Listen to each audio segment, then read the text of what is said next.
ازاي بقدر اعالج القدم السكري؟ القدم السكري في مبدأ مهم جدا في علاجه، وهو ان انا لازم اكون سابق المرض بخطوه ما لم يكن بخطوات. ازاي ده بيحصل؟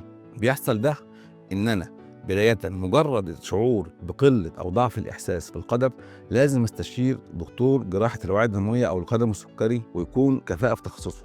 ليه؟ لأن بالطريقة ديت هيقدر يفحص ويقيم القدم ويعرف هل في مشاكل في الشرايين أو الشعيرات الدموية الخاصة بتغذية القدم.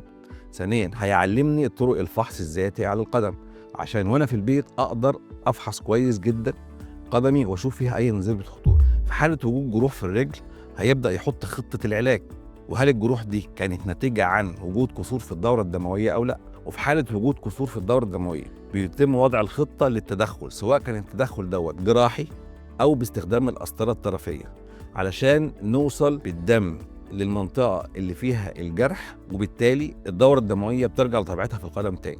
طبعا كل دوت بيتم عن طريق ضبط السكر وعن طريق متابعة السكر التراكمي.